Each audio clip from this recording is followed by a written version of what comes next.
Hello, hello, hello, hello, hello. This is Jean at the place here. If you don't know what this is all about, we are here every Tuesday, 1 o'clock, but that's only this week and last week because, daylight savings time kicked in the United States, not yet in Europe. And this might be, by the way, the last year that we actually go back and forward with these clocks because, just recently, at least in the US, I think the House has accepted that, we should get rid of the daylight saving times, which has nothing to do with what we are doing today, but has all to do with what we are going to talk about on the place as we are here. So let me check if we are live. We should be because that's the whole thing, but I am all by myself today. So it's sometimes a little bit hard to see if we are truly live or not. And, if anyone is live, then, maybe you want to, you know, show me that we are here at the place with us. So, welcome, welcome. Yes, everything is okay. Today, we are going to talk about um, the lies we tell ourselves. It is actually episode 203 already of season 2 and the everyday life lesson. And the subject of today, and before you do that, by the way, give me a, do me a good favor and I don't know. It's a common thing to always struggle a little bit with technology. But if you want to help me, subscribe on YouTube, my new YouTube channel, or join our Facebook group for what we are doing here at the place.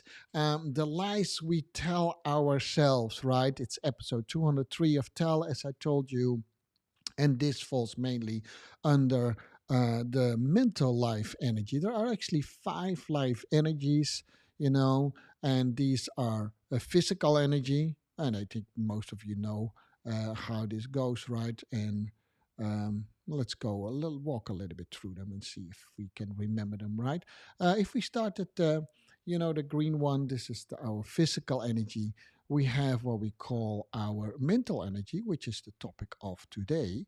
Um, in the meantime, let me see how this goes here. Yes, this goes very well.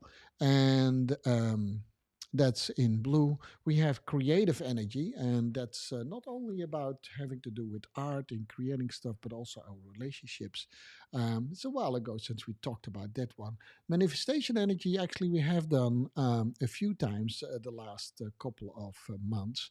Um, and then, last but not least, we have our divine energy. But as I said, the topic of today is what lies do we tell ourselves. Now, before you say I don't tell myself any lies, so let's move on, let's not watch the plays this week, but let's do something else.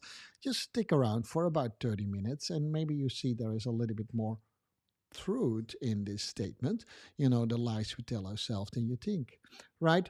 So, in my book Broken Silence, in which I, by the way, for the first time also presented the five life energies, but the most part of the book, and maybe you might not immediately see it, is actually how to tell our life stories. And in the case of Broken Silence, it's about how to tell your life stories after sexual abuse. But let's go first a little bit back to what life stories are. Now, we literally, derive our identity from our life story. And that's where it becomes a little bit tricky because we are also the narrator of our own life story. Most people, tell their own life story, and there's very few occasions when someone else tells your life story, unless you're super famous or so.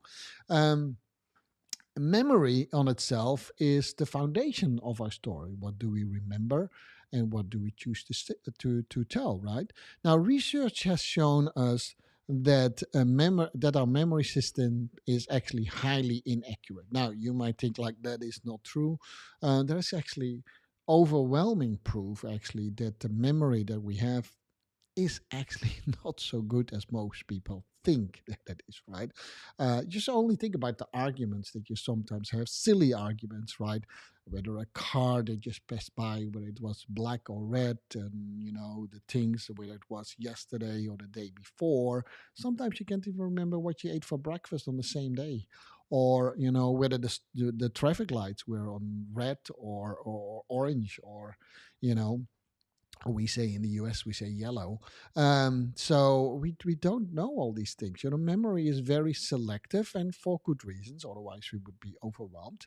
But so in this case, also, your memory itself is highly inaccurate, right? But it's getting a little bit, it's getting actually a little bit worse than that. So it's not only that our memory is inaccurate, we tend to also choose the memories that serves us best, and that's not always on purpose, but it is actually it's actually true.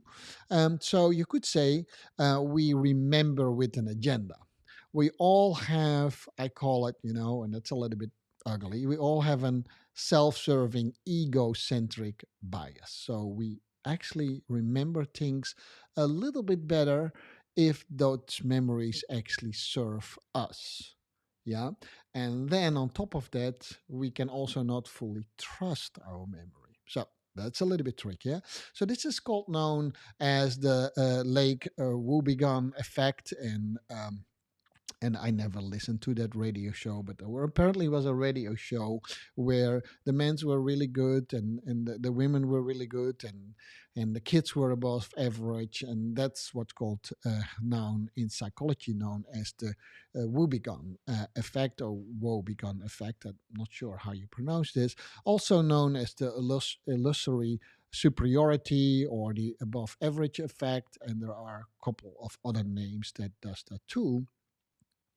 So, as it turns out, actually, and if you research that, we all believe ourselves, the majority, we'll talk about the minority as well, but the majority of people actually think that we are above average in a lot of things.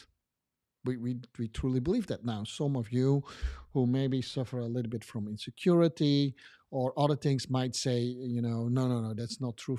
I'll come back to that. But in majority, a lot of people believe that they are in a lot of things above average. Now, the word average already says it. You cannot be above average, all of us, because then that would not be the average, obviously, right? I'm talking about things like leadership, whether we are popular or not. We all believe that we're kind of popular, that we always make the right decisions. And we actually also believe most of the time that if something really bad happens to us, like a terminal disease or illness, that we can beat the odds. And the odds are here just statistical facts. And that doesn't mean that you shouldn't believe that. And that doesn't mean that there's not a lot of good in having that faith, in believing that you could beat these odds. But most people do that, while we know from numbers that most people actually in reality don't. Does that make sense? So when we tell our life story to other, but mostly to ourselves, because remember, life story is actually defining our identity. So we actually constantly talk to ourselves to tell our life story. I call that the inner dialogue, right? There's more to it, but today we stick. Today we keep it a little bit on the life story. Then we are not only selective, in any story that you tell, you know, you need to pick what you choose, right? What you choose to tell the other person. Now, I will definitely come back to that later, and I was already grabbing to it. That's why you see me looking here to the left side. But in my book, Broken Silence, I write part of my life story, and it's a pretty serious book. It's about abuse. Yeah, maybe a little bit of a commercial, to be honest. And if you want to buy it, the proceeds go to a non-profit organization, but that's not the point. In this book, in the first chapters, I write my story about abuse, and do think that I was 7 when the first when the first abuse happened, and it went over about 5 years time, and it took me just about 40, 50 years to write down the story. So, do you really think that I have all these facts correct and that it happened exactly the way how I described it? Well, in my mind, it does, obviously, right? But I know from research that that is probably not true. What's important, and I'll come back on that later, is that the main fact that I was abused for years and years is true. The things around it might be slightly different than I remember. Could be even worse and could be even less, but it's just one story. And this is a story, over a traumatic experience. Again, we come back on that. But this is true for any story that we have, right? I also write in the first chapters about the domestic violence that happened in our household. Now, if I put everything on a scale, and that was my dad could be, you know, sometimes pretty violent, and if I put everything on a scale, then that's a very small percentage of the time that we were actually in those situations. Most of the time, we're actually really happy memories, right? So it always depends about what do we pick from our past to tell and put in our life story. And most people have a tendency to make that some sort of self serving story to make us feel better about ourselves. Now, that sounds really bad, but it's actually not so bad. It's actually pretty normal. So, bear with me a little bit so that you know where I'm going with this, right? Now, so there's an unexpected angle of this when people were researching this phenomena, if you want to call it that way, where people actually making us, having a life story, picking the things that serve them better than other things, and maybe even just change it's it's not a lie, but it's not entirely true either. Actually, strange as it is, people where we call a healthy mind actually have also a flattering mind. They are nicer to themselves. They pick the memories that are better for themselves. People with a healthy mind, they do that. So in other words, it's a healthy thing to do. There's nothing wrong with it. It's a normal thing as long as we are aware of it, and as long as we don't argue about things. I know this for a fact. Now, I grew up in a big family, by the way. I have three brothers and three sisters. Unfortunately, well, actually, I had four sisters, but the first one of them I never met. And I had three brothers, I must say, and one of my brothers passed away about 11 years ago. Um, but still, big family, and once in a while we come together and then we talk about. And what do siblings talk about? We talk about the past, and what we have. And I can guarantee you, most of the time there is some sort of, hopefully, a friendly argument. Sometimes, you need to know our family a little bit. It could be, let's say pretty emotional, pretty passionate, right? But then we start to argue, and no, no, I know for sure it was then, or no, no, for sure it was this. And you can clearly see that some of the memories that we have are at least up for an argument, right? And if it comes to those memories, then I might say to my oldest brother or to my other siblings, saying, yeah, yeah, sure, you're right. But in my internal, I still believe my own story. Yeah, until maybe I'm proven by a photograph or something else that I think, like, wow, that's actually, I was actually wrong. Now, most of the time, those are smaller things, but if there are bigger things, that could be quite drastically change, the way you view your life. And it could even be so far that it actually drastically changed the course of your life from that point on. As you need to go back to my first statement, is that your life story actually, is where your identity lies, or better said, you derive your identity from your life story, hence your memory, because your memory is the foundation of your life story. Does that make any sense here? I hope it does, right? And I think I once told my story, the story of my dad, who believed that certain people in the land where he was born, Indonesia, did something to his village and his family, and it turned out to be almost like the opposite, right? The people that he thought betrayed his family actually were the people who tried to protect them. And my dad lived for more than 60 years with the belief that he couldn't trust people, and it was all based on that one incident. And it's not a small incident. People died there, people were put in prison camp, but he believed that his family was betrayed by a certain group, and that group actually turned out later on to be one of the groups that tried to protect my dad's family. So you see, that has a huge impact on this man's life. And I could clearly see things that he did in his life, specifically if it comes to trust people, and trying to teach us as his children, that you should never trust people, because in the end of the day, they will betray you. And it comes from that one incident. And he chose to remember that and make that part of his life story. Does that make sense? So, strangely as that is, we have a lot of power and saying in how we create our identity. A lot of people think they're powerless, but they're not, right? It is, you have to understand this principle. Okay? So, again, being a little bit flattery in your own, is that good English, by the way?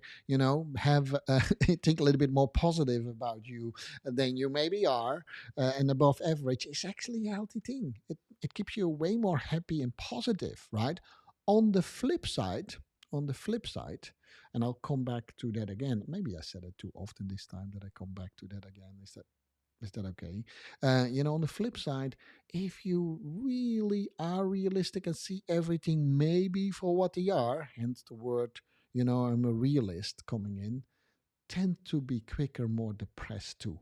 Yeah, people, they call themselves realists, tend to be more depressed too. We'll like I said, we get back to that too. So the truth that most of us are not that special, that's why we are a little bit more, flattering to ourselves, is often very hard to bear, because deep inside we all want to be special. So sayings like, we are all unique and special, we are all special child of God, if you believe that, or we are all unique, we have all a unique quality. Those sayings, they do very well, right? Because at least, like, oh yeah, see, you see, I'm not average. I'm just not, I am special in my own way, and coaches and psychologists even sometimes in their therapy try to give us at least a direction to do that. Therapy and coaching work slightly different, but a lot of what I'm telling here has a lot to do with that without going too deep into that itself. But you have to think about it. Just it's just a little bit aside, like a tangent, so to speak. Is this is the success of social media and other things where we can feel special by what I call selective storytelling. So you know, um, if I put a post where I can, make myself a little bit above average, right? In anything, could be also in a negative thing, by the way. At least then I'm special. Then I get more likes and what have you not, and more attention, and so that gives me a really good feeling. And hence, and I've been talking about this a lot, and hence this is really one of the success factors of social media, because we do a lot of own storytelling. We, after all, our own narrators, right? We write our own story. They even call it story. And they stimulate you to tell us what's going on in our life. I'm just curious, if I just honestly would tell that most of the time my my life is pretty much the same every day, I don't think I have any followers saying, "Yeah, I woke up at 7:30, like I woke up yesterday and the day before, and I took a shower, and I put and I put my handle of the hot water exactly there, like I do every day, and then I dried myself off, and then I put on my clothes. Hopefully, I do it in that order because otherwise, it makes no sense. I make coffee like I do every day. I have this one brand like I used for the last 10 years. And so a lot of people's life goes like that. And no one would read that on. And maybe there are actually people who post it on Facebook, but no one wants to read that. So we want to put the special things in there, and it's very selective.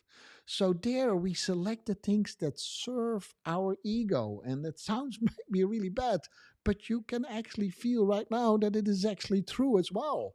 Why would I put something that is super boring? I do something when I had a special moment, and if I did not have a special moment, then I create them. Does that make sense? And we do that on social media. I'm not saying that I'm different and I don't, because I probably do it too. And at past I did it way more than I do now. I try now to post things that I think that are relevant, but maybe I also do that a little bit to serve myself, right? So, does it make any sense?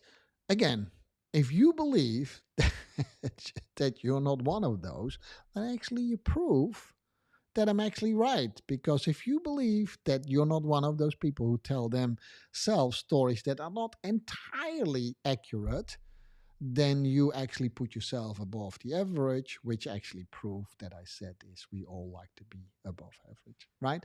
Now, you might wonder, okay, this is good stories. Yeah, I like all this, and it's good to know. And now we understand even better why Facebook is such a success. Not that we are going to change anything about it, but it's a good thing. So, what is the point of this? Well, the point was already a little bit hidden in what I said.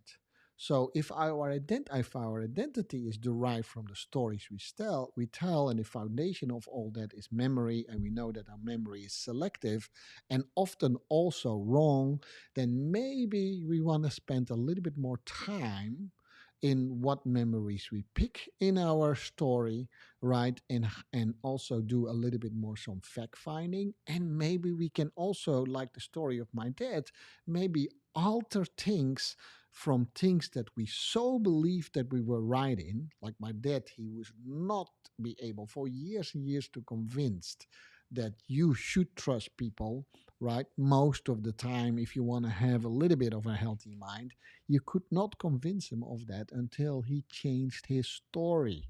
Now you can turn it around too.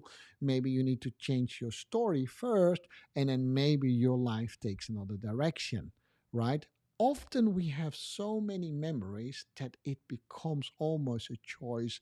What do we do? Like it is literally what they say, we have a selective perception, and it comes to us every day. The way we see the world is very much influenced about our past and our upbringing, which, by the way, is also a little bit of past. So that selective procedure that I was just, or process that I actually explained to you right now, is an ongoing thing. It's not only from a life story from the past, it's an ongoing thing. Now, I want to take this a little bit to a slightly seriouser area of time. So, when you try to sincerely express the full meaning of your life story, you still have to tell a story, and it's still selective, and that's okay. And sometimes when you are like me, a writer, you want to write multiple life stories. And people do have multiple life stories, and hence, in one situation, you could therefore be slightly different than another thing, but that's not actually the point, right? So, so people with a more traumatic experiences in their life, right? And it could be war trauma. That's going on right now. How do you rewrite your story after you've been through? If you are one of the people, and I hope you're not, but I pray for the people who are in Ukraine, in Russia. So how does that affect your life story? But specifically, there is research done to people and that, everyone knows that it's close to my heart, with very strong traumatic experiences like child abuse. Yeah. And people with a traumatic experience, it's really hard to not let those experiences dominate our life narrative or our life story. Does that make sense? So if you have a lot of good things and you might over bring them in, a few successes can become, like, in your story, a whole success of your life, which is great if you want to do that. um, but if you happen to be one of those people who went through very deep traumatic experiences, like child abuse, like myself, it is very hard to not let that story dominate your whole life and your life story. Does that make sense? And it did it for a while for me too. Hence, that's why I was trying to write this book. Well, I didn't try to write this book, actually, I wrote this book. And hence, I started my book with my life story. But even in the book, I say, and definitely I say to other people, I only wrote my life story to get attention to where I think you can get out of that life story and rewrite maybe a different life story. And that doesn't mean that I want to put away what has happened to me. Not at all. It defined me to a deep core, and it actually also made sure that I do the work that I do. But telling the story in a certain way, and more accurately in certain way, helps you to move forward and to get to that life of passion and purpose that I talk about, right? Well, we still need to talk a little bit about that story, because often what I see, and I actually see it in some stories also in um, my home country or wherever I visit. And the stories about abuse are often not always believed, which is horrible, by the way. It is horrible. Even in my own family, some people said, well, it cannot be happened exactly the way that you did. Well, I immediately said, with the knowledge that I have around this topic, well, it probably didn't. But that doesn't take away the fact that I was abused, right? So, some of these facts, by the way, there's another research done by a group, among a group of people that were abused. The group was stimulating each other so much in their story that they start to believe facts that they could possibly not know, and brought that together. And when they did some fact finding, right? When they did some fact finding, these abuse cases were still there, and sometimes they were, and I don't mean that wrong, just harassment cases or other forms of abuse. It doesn't always have to be deep sexual abuse like I've been through. But the facts are very unclear, right? So I give you an example. I very much remember the temperature and the atmosphere in how my first abuse happened. But I have to look at the calendar to see if that's correct. And maybe over time, I started to think, like, when it's summer in the Netherlands, you always hear, the bird singing. And so I start to add that to my memory because it was summer, right? And I start to add other things to my memory that are maybe not so relevant. The point is, we have to stay to that fact, because in a lot of time when these stories comes out, right, and some of the other things that I mentioned happen to not be true, like for instance what my family taught in some cases, then they start to think that the whole story is not true. Yeah, does that make sense? Yeah. So therefore, in the news and the media, these become really weird battles, and we sometimes forget that we're dealing here with victims of abuse. So it's great, whoever is doing that right now, bringing all these stories out. I support you guys deeply, but be super careful, because these things could easily happen. The things that we believe that are true are often not that true. It, the important thing is that, in my case, the story of abuse by itself, that fact is absolutely true, right? But the circumstances and how it happened can become really fuzzy. Now, here's another thing. Specifically, people who went through their abuse and then became depressed, which I can definitely account to that it happened to me. We don't want to be depressed. We need to get out of it, you know? So we come back to that point where we need to tell ourselves stories that makes our lives a little bit better and where we become above average. It's nothing wrong. It happens to us. It actually starts to become a healthy mind, right? And then I testify this online right now as a best-selling author of this book that I definitely use sometimes my story to get attention, but it goes way beyond the point of what we actually want to achieve, and that's to help the victims, you know, that actually went through some form of abuse as well. So if I help people with abuse, yes, I help them to tell their story. But for me, it's not so important if the story is 100% accurate. And sometimes what happens, and it goes two ways, by the way, if you listen to me well, sometimes what happens if some of these details are not correct, right? You taint actually the whole story, and you might actually, do more harm than good. So that's one thing. The other thing that can happen is that people start to build up stories in their mind that are not actually accurate.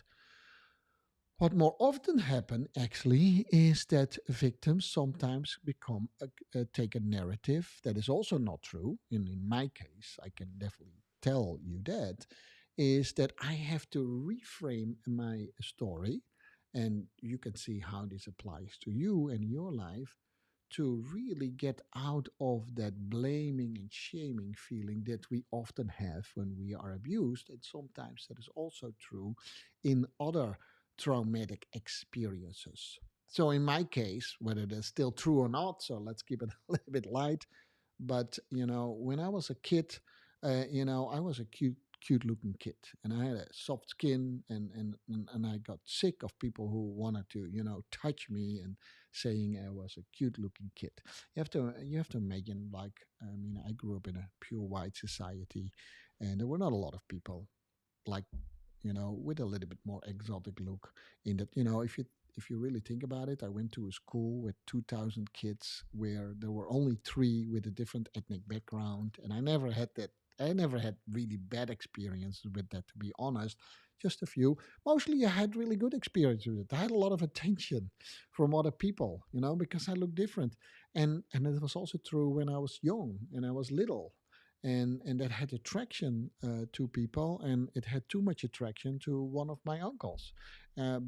But there were other things that happened as well, where I think people, thought that I was some sort of a public domain that they could touch because I was so cute. So often when they say, "No, I'm so cute," I don't like it so much actually anymore. It took me a while to embrace that again, and a lot of people think, "Really, Ja, is that true? Because you always have a lot vanity."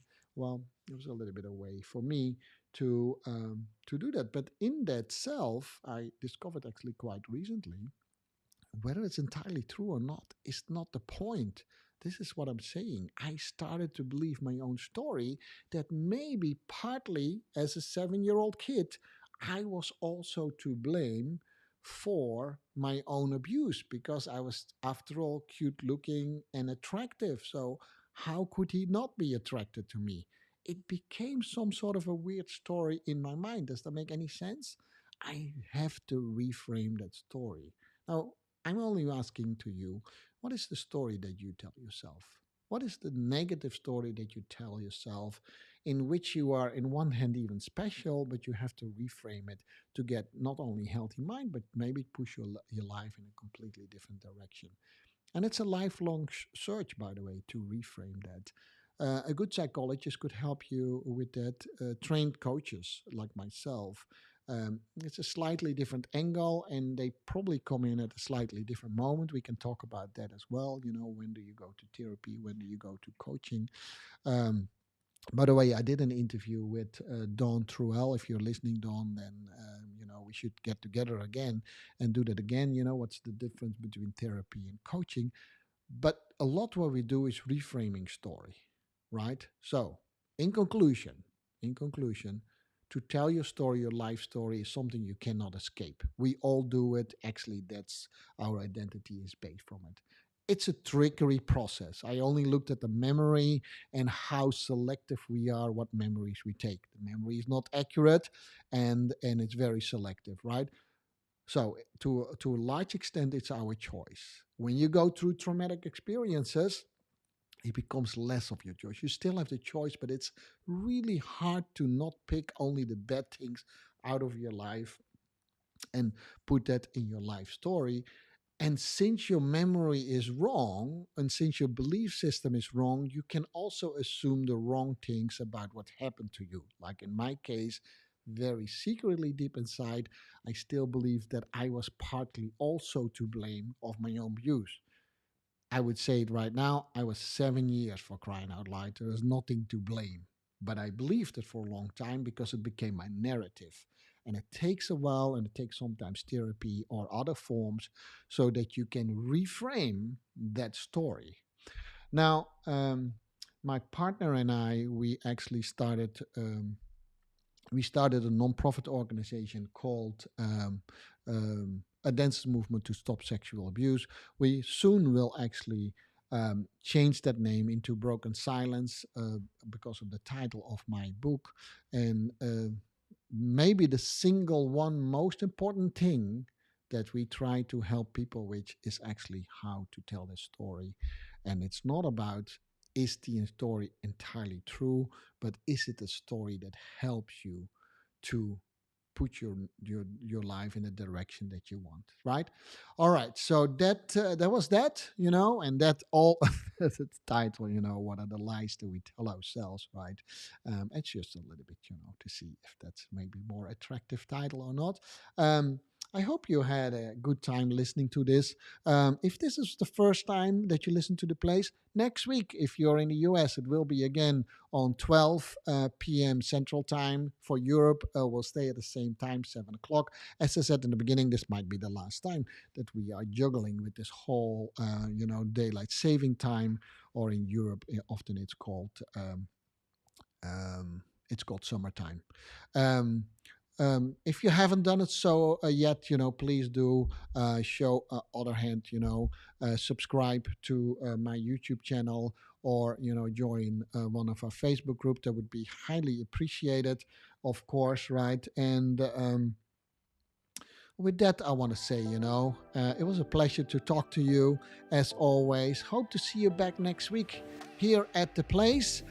If you want to join me on Zoom for the after party, where we always talk a little bit deeper about these topics, then just send me a personal message. And I'll put you on my email list. And then next time you can join us in our Facebook group. This was Shaw, and I'll hope to see you back next week. Bye bye.